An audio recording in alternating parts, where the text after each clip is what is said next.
নমস্কার বন্ধুগণ, পূর্বে আমি আপনাদের শ্রীমদ্ ভগবদ্ গীতার প্রথম অধ্যায় অর্জুন বিষাদ যোগ সম্পূর্ণরূপে বিশ্লেষণ করেছিলাম।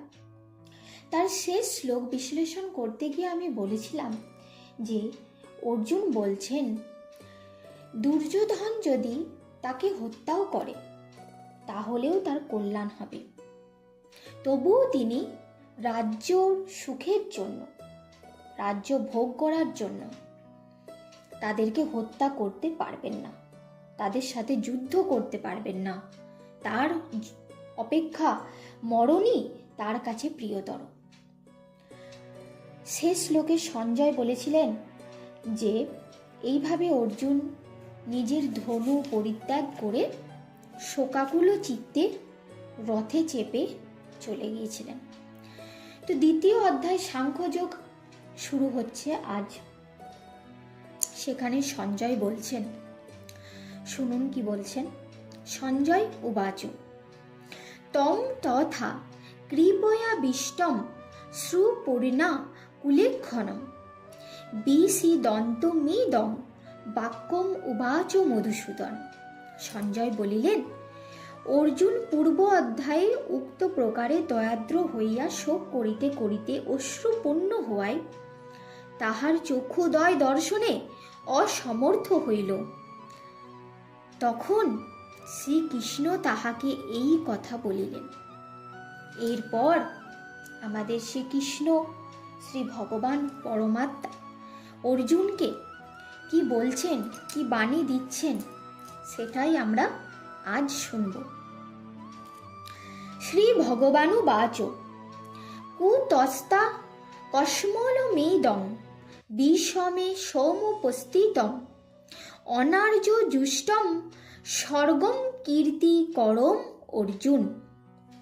শ্রী ভগবান বলিলেন, হে অর্জুন, এই সংকটকালে আর্যগণের অযোগ্য স্বর্গগতির প্রতিবন্ধক ও অজ শঙ্করে মোহ তোমাতে কোথা হইতে আসিল?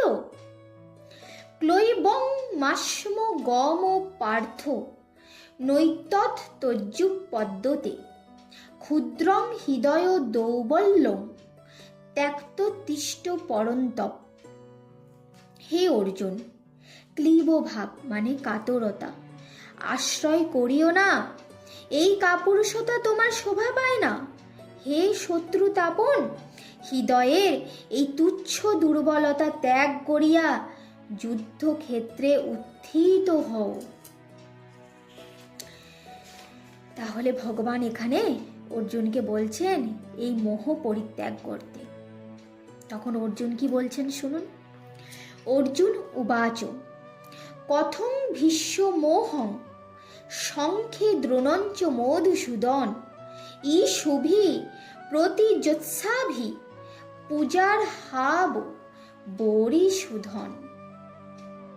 অর্জুন বলিলেন, হে শত্রুমর্দন, হে মধুসূদন, ভীষ্ম দ্রোণাদি আমার পূজনীয়, তাহাদের সহিত বানাদির দ্বারা কি রূপে প্রতিযুদ্ধ করিব? গুরুন হত্যা হি মহানুভাবান শ্রেয় ভক্তুং ভৈক্ষম পিহ লোকে হতার্থ কামাংস্তু গুরু নিহৈব ভুঞ্জিয় ভোগান রুধির পদিগ্ধান। মহানুভাব গুরুজন দিগকে বধ না করিয়া ইহজগতে ভিক্ষা গ্রহণ করিলেও আমার কল্যাণ হইবে, কিন্তু তাহাদিগকে বধ করিলে ইহলোকেই শোণিত সিক্ত ধন সম্পদ ও কাম্য বস্তুরূপ ভোগ্য বিষয় সকল ভোগ করিতে হইবে। তাহলে বুঝতে পারলেন, এখানে অর্জুন গুরুজন দিগকে, তারই গুরুজনদের বধ না করিয়াও ভিক্ষাবৃত্তি গ্রহণ করিতেও প্রস্তুত। তো পরের শ্লোকে আমরা অর্জুন কি বলছেন সেটা জানতে পারবো। আজ এইটুকুই থাক। আমি অত্যন্ত সহজ ভাষায় আপনাদের বলার চেষ্টা করছি।